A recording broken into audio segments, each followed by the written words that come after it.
Thanks, Tim. So good morning, everyone. Thanks for being here. Appreciate it. I wanted to start off today just thanking our players and staff for the year. Obviously didn't end the way we wanted it to or we hoped. We fell short of our goals, but that doesn't come at a cost or cut against all the contributions of our players and staff over the last 10 months. You get together in preseason and you set goals and you come together as a team, and you're going to know that there's going to be highs and lows throughout a sporting season, and we there's a lot of effort that was put in by the locker room, and unfortunately we didn't figure it out in terms of qualifying for the playoffs and making a run. I feel like we have a really talented team, which we can talk about, and we're continuing to explore why we fell short.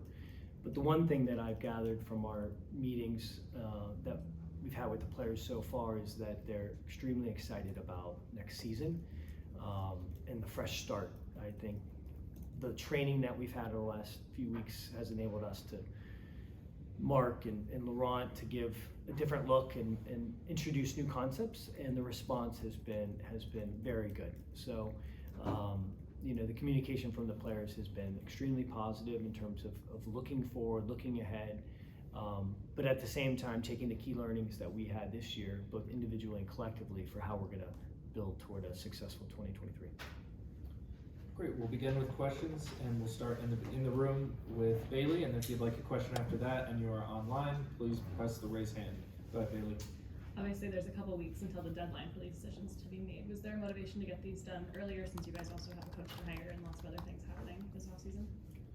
Yeah, I think this is a unique year. Normally, the season ends later, not just because of the playoffs, but the whole calendar is shifted, and so you have less time. I think that there's a need to continue the evolving and starting to look at next year. And the earlier we can make these decisions, the earlier we can get started obviously on the coaching search or evolve the coaching search. So while we do technically have the ability until November 14th, this gives us a jump to really start our planning for next season. Tim, I think the two names that probably stood out the most people were Pedro and Derek. Can you kind of go through what those decisions were? Obviously Derek on the contract, but just kind of your guys' thinking behind, especially Pedro, being here for so long and what he contributed.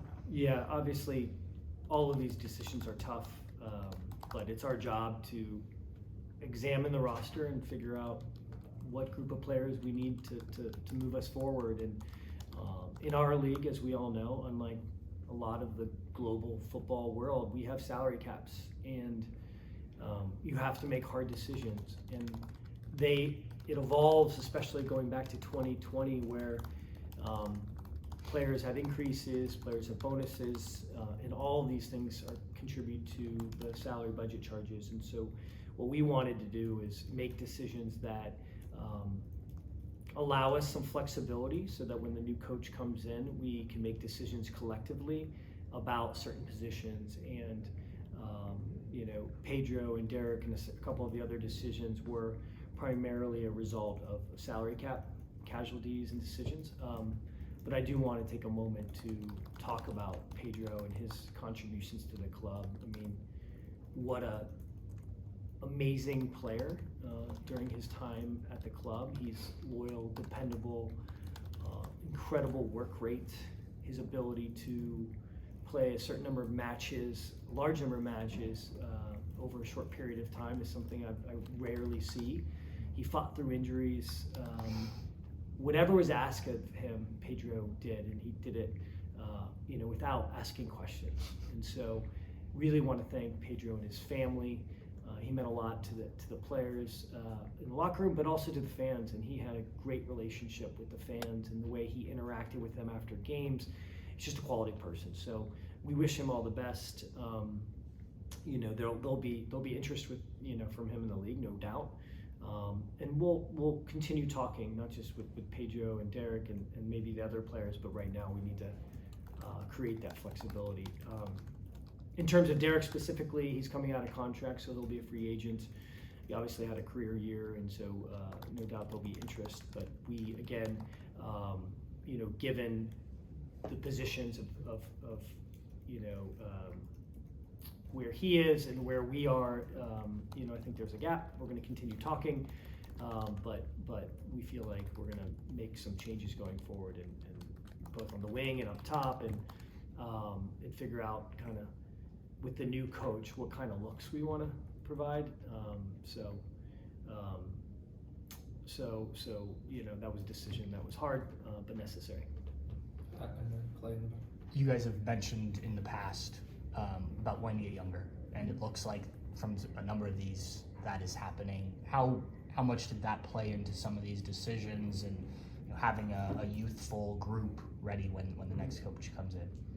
Yeah, that's the first thing we do when we look at our roster. Is we do you put the names in each position on the board, and you talk about what your needs are and what you want to look at in the off season, and who the targets are. But the first thing you do is look at your academy and crew too, and say, hey, can we fill this person with an internal candidate? It's the same thing we do with our staff. Mm-hmm. Who's rising, who's showing promise, who has potential, and we're really excited about that. What we've been able to do with our crew too, and just the general youth infusement of our roster this year. I think something like 12 of 23 players we have 12 our players are under 23 years old, and they're not just getting on the bench, but they're contributing, right? So Sean Zawatsky, Jason Russell-Rowe, Mo Farsi,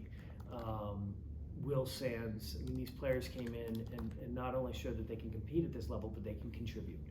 And so when you're looking at each position, having a Will Sands at a left back, and knowing that he can not just come on and help us defensively, but shows the ability to learn and improve. These are the attributes that we want to see in our young players, and it gives us, gets us excited about what we can do with them. Clay.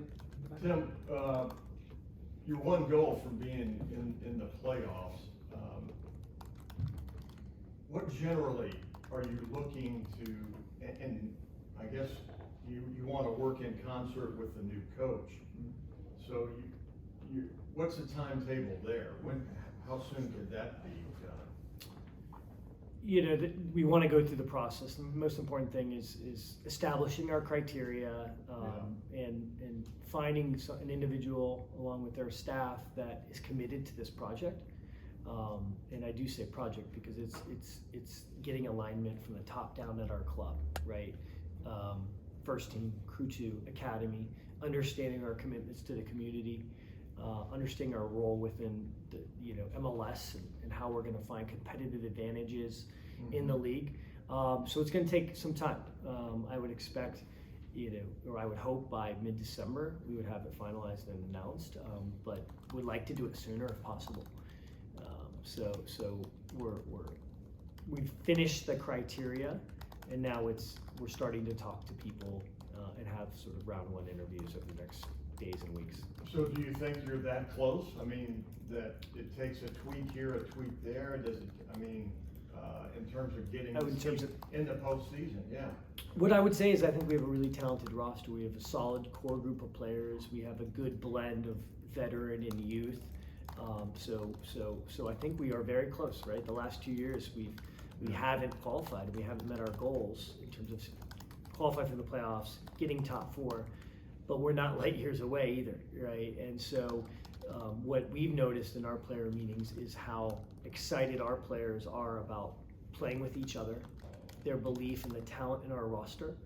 No one has come in and talked about and shared feelings about us needing to make major changes, and we obviously share that. So share those feelings. So it is, we're close, but we also need to examine why we didn't, meet our goals, and especially, losing points from winning positions. Right. We want to be a team that has a good, strong record at home, that's exciting to play at lower.com field, that scores goals at home. attractive style of play. I mean, all of those things are important and contribute to achieving our goals. That inability to close, did you find that, was it just a case of, we need a new message? The message was falling on deaf ears, or something was happening there? I mean, that had to drive you crazy to see as many games, matches get away from you when you're seconds from doing what you need to do. Yeah, no, absolutely. I mean, it drives us crazy. It's when you're so close in so many games, you ask yourself, and we ask ourselves, why it happened. And I don't think it's just, the answer is not just that we need a new message. I mean, there's accountability across the board in terms of decisions we made. It's a combination of a number of things, right? It can be physical, it could be technical, it could be tactical, it could be, how do you build resilience? How do players come together and make plays, right? There's difference makers. We always often talk about difference makers on offense and players that can find the moments in the game to win games, but certainly it happens on defense as well. And so how are we owning the game? And it's not just coming from the sidelines, there's ownership on the field as well. Transition to some virtual questions. We'll go Jared and then Tom. Go ahead, Jared. Morning, Tim. Hey, a couple quickies for you. In terms of your roster currently, I know you at least have a couple of candidates for World Cup rosters. Do you have any update on that, on how many guys actually have a chance to be on a World Cup roster? Right now, it's Milos right now is the one that we've been talking with, but even Yal Yaboa, I think has a chance. We talked about it in his individual meeting, but obviously we would be excited about any team or country that's in the World Cup having Columbus Crew players playing in the World Cup. It's the pinnacle of the game. And so we know Milos is right there. There's nothing official that has been announced, but I think in the next 2 weeks, I think most teams need to have their rosters out, so or at least initial rosters out. So yeah, it looks like it's going to be one, possibly two. Okay, and the other follow-up for you is kind of related to that. You mentioned this, I think, when we spoke last about how your off-season training would function, especially without a staff in place. So as you get on the field today for training, how does that work? How does that manage? Who kind of has eyeballs on structure and process? How does that work? I think that's a great question, because I think every year you approach this training period that happens after your last game a little bit differently. You have to get a feel for the group and understand what they need at that time. If I'm honest, it's extremely challenging for the players and the staff, and because they've just had a long season. They're tired physically, they're mentally tired, they're upset about the way the season ended.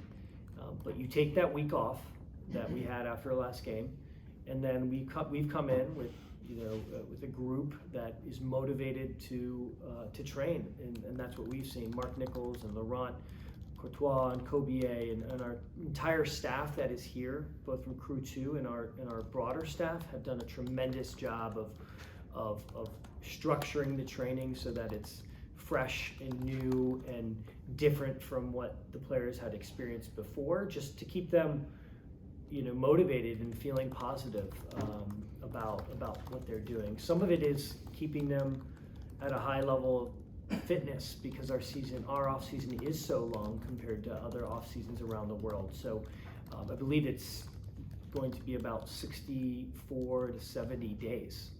And it's compared to other sports, it's extremely short. And people when I'm talking to in other professional leagues in North America, talk about how short it is.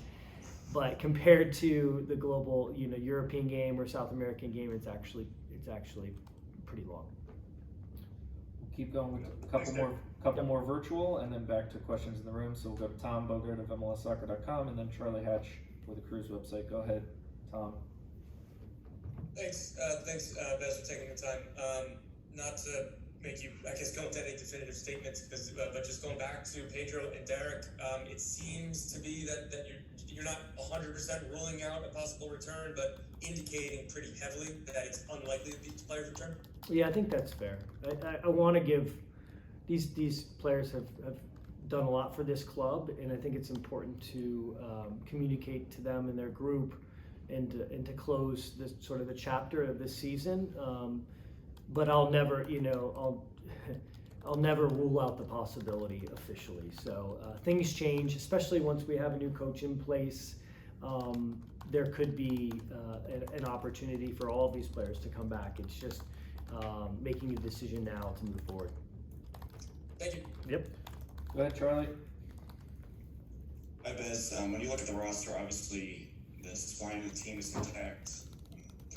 In particular, what are your thoughts of Kucha's first, half season with the club, and how excited are you to have a full off season with him and then look into 2023 with him as your main number 9?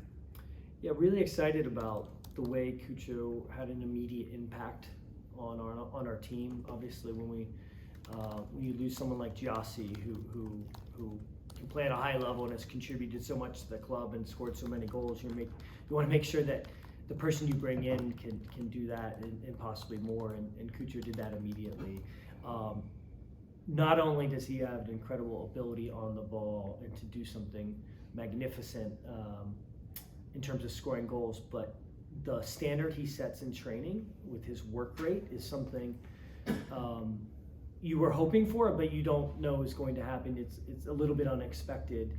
I think that's obviously a tribute to his passion for the game. You can tell he loves the game, and it rubs off on people. And I think that's something we talked about in our meeting with him, was him continuing to take a leadership role and setting a standard, and how he can make the other players around him better, which he already did. I think one beneficiary was someone like Luis Diaz, right? Immediately you saw Luis perform at a higher level because it was more clear on the field what he needed to do and where he needed to get the ball, and I think that was his relationship, the relationship between Kucha and Luis. So I'm excited about more of that happening in our roster, and seeing Kucha, help our team elevate and not just offensively, but on the defensive side of the ball. Time for just a few more here in the room. We'll go back to Bailey, then Pat. You've emphasized the flexibility that's important to you guys, especially as a new coach comes in. How do you balance providing that flexibility with your belief in the talent on this roster and the pieces you have? Mm-hmm. Well, that's always the hard part, right? That's the secret sauce of roster building in MLS, and you do it. How do you do it? You do it with by talking to the players and making sure that you have a good blend of not just talent on the field, but leadership and all the attributes that make a good team. You look at the data, the analytics in terms of player profiles, but it evolves over the course of an off season too, right? You go out and talk to other teams and see what holes you can fill through trades, but then there's also opportunities where teams come to us asking for a trade, and we have to evaluate that. So it's always looking at a criteria of how we want to play, what the values of the club are, what type of leaders we need in the locker room, in and around, and then those sort of pillars help our decision making, right, in terms of whether or not we're going to lean toward more flexibility, and that's what we need, or going with our current group and saying, how do we develop those players, right? All of our players on our team, we want to see how they can continue to develop. It's not just the young players, but the veterans can improve, and that's where we're focusing on in the individual meetings, is asking the players, what is it that you want to do this off season and next year to get better, and how can you bring those things to the team to make the collective better? You've mentioned a couple of times, without the coach in place making these decisions. How different was this process than the last few years with Caleb, your experiences in Toronto, when you don't have a coach sitting next to you when you're making these decisions to kind of bounce ideas back and forth? You're doing it without knowing who that guy for sure is going to be. Yeah, I think the first thing that I've noticed is difference is the amount of interest in this position, and to come to Columbus and be a part of everything that we're doing here, and seeing what the contributions of ownership in terms of the stadium and training facility, and then also just the roster that we do have. It is the interest level from coaches that we've seen throw their name into sort of the hat is because they think this team can be successful. So not that it wasn't like that in my previous life in Toronto. It was just we made a change internally and we promoted from within. And so we're taking a little bit different approach here, where we're opening it up. We're having various rounds of interviews. We have a set criteria, and I think our market and what we're trying to do is a little bit different. And we're maintaining that we want to be consistent contenders. We're extremely ambitious. We want to win trophies. We want to develop players. We want to connect with the community, and so we're going to take our criteria and apply it against names that we know, rather than just pick names of people that have applied. Okay. And the trade window obviously is early next month. Mm-hmm. You said could have a coach before December, but you're unsure.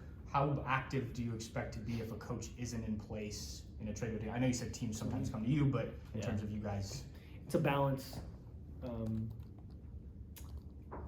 I think with all the candidates that we plan to speak to and hope to speak to, there's likely an alignment on which changes we need to make. But if there were major decisions, we would wait. We would want to wait until we have the coach in place. Last question, Clay. Yeah, you get a chance to put your stamp on this franchise every day, but hiring a coach, how important is that choice, and do you have the final say in that hire? Mm-hmm. Yeah, I think it's the most important decision you have to make as a president and GM. Who's going to lead the team on the field week in, week out for an entire season?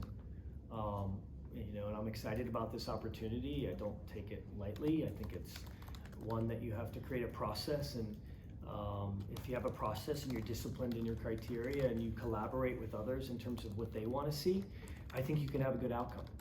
In this process, we want to be inclusive.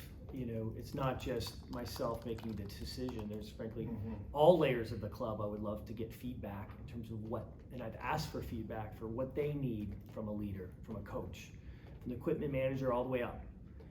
Because I think then you can get buy-in on the outcome of whoever ends up at the end of that process. That there's people have been a part of that. So we're excited about it, and looking forward to moving that along. Awesome. Thanks everyone. That's going to wrap